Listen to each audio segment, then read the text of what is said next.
Assalamualaikum sahabat pecinta cerita horor. Kisah ini berjudul Bau Amis. Namaku Zaskia. Pengalaman ini aku dapatkan beberapa tahun yang lalu. Walaupun sudah cukup lama, namun kejadian itu belum bisa kulupakan. Kejadian itu pasti tidak akan terjadi jika ibuku tidak pulang larut malam saat itu. Ibu merupakan seorang wedding singer atau penyanyi di acara sebuah pernikahan. Walaupun usianya sudah separuh baya, namun suara ibuku tetap bagus dan dia juga tidak ketinggalan zaman. Tidak hanya lagu adat Sunda atau lagu-lagu zaman tempo dulu saja yang bisa dinyanyikan olehnya, dia juga sangat hafal lagu-lagu zaman sekarang. Oleh karena itu aku sangat bangga pada ibuku. Apalagi ibu menjadi wedding singer karena ingin membantu ayahku bekerja. Kalau sedang ada job ibu bisa pulang malam hari. Suatu ketika ibu sedang ada job panggung di acara hajatan di daerah kami.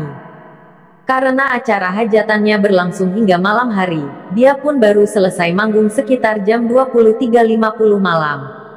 Aku ingat sekali jamnya, karena saat itu ada panggilan telepon masuk.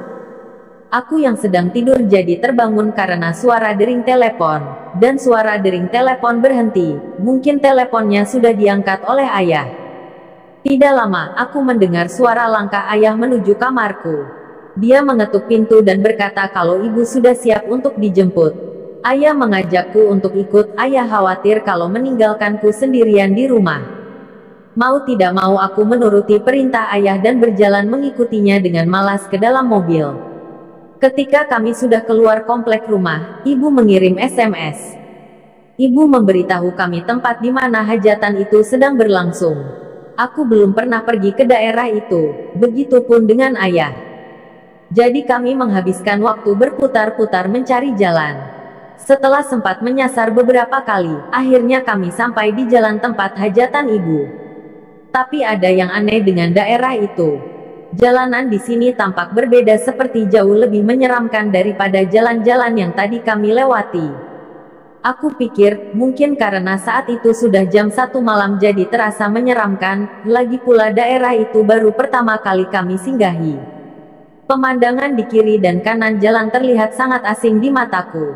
Tiba-tiba mobil berhenti mendadak. Aku tersentak dari kursi penumpang, untung saja aku memakai sabuk pengaman. Ayah meminta maaf padaku dan setelah memastikan aku tidak terluka, ayah melihat ke depan dengan marah sambil memberikan klakson beberapa kali. Aku melihat ke jalanan di depan, di sana ada seorang wanita sedang berdiri di tengah jalan. Ayahku kembali membunyikan klakson, tapi wanita itu tidak mau menyingkir juga. Akhirnya ayahku turun dari mobil. Ayah bilang padaku untuk tetap di mobil dan mengunci pintu. Aku pun menuruti perintahnya. Dari dalam mobil aku melihat ayah berbicara dengan wanita itu. Aku memperhatikan penampilannya. Wanita itu memakai jaket dan daster seperti orang hamil. Dia juga membawa tas jinjing di tangannya. Ayah lalu kembali berjalan ke arah mobil. Wanita itu mengikutinya dengan perlahan dari belakang. Aku menurunkan kaca jendela dan bertanya apa yang terjadi, dan ayahku bilang kami akan mengantar wanita itu. Kata ayah, wanita itu satu arah dengan hajatan ibu. Dia berjalan karena sudah tidak ada lagi kendaraan. Karena kasihan, ayah pun menawarinya untuk mengantar sampai ke rumahnya. Ayah membukakan pintu belakang mobil dan wanita itu pun masuk dan duduk di belakangku. Aku merasa ada yang aneh dengan wanita itu.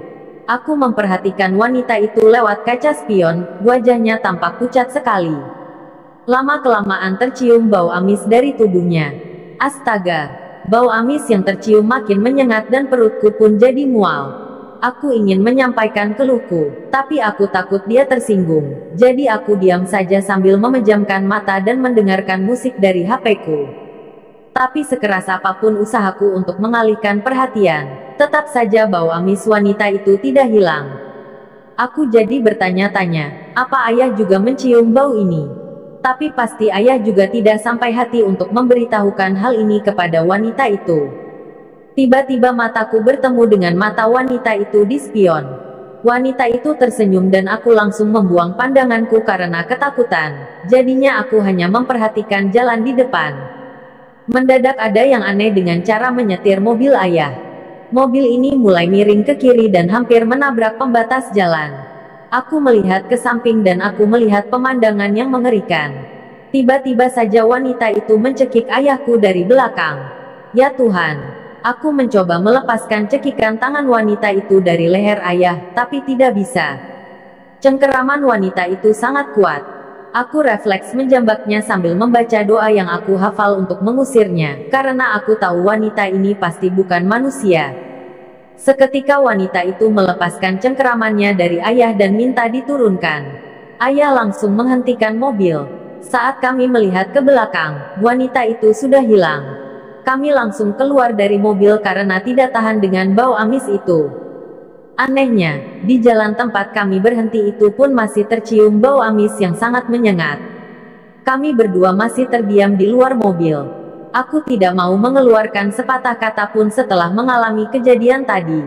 Setelah cukup tenang, ayah memintaku untuk masuk ke dalam mobil dan melanjutkan perjalanan kami. Tidak lama kami pun sampai di tempat hajatan ibu. Kami lalu menceritakan apa yang baru saja terjadi, bahkan para warga pun ikut mendengarkan cerita kami. Ternyata menurut pengakuan seorang warga, kemarin malam ada seorang wanita yang hamil 8 bulan tewas di jalan itu. Wanita itu diusir oleh pemilik kontrakan karena hamil di luar nikah dan sudah menunggak berbulan-bulan. Ketika dia sedang berada di jalan untuk mencari tumpangan, tiba-tiba ada truk yang lewat. Namun karena supir truk sudah mengantuk, dia malah menabrak wanita itu. Wanita malang itu pun tewas di tempat. Karena takut ada yang melihat, si supir itu pun membuang mayatnya ke Sungai Citarum, dan esok paginya mayat wanita itu ditemukan. Kisah pun berakhir. Bagi kalian yang suka dengan kisah ini, silahkan like dan subscribe, nyalakan juga lonceng notifikasinya. Sekian dan terima kasih.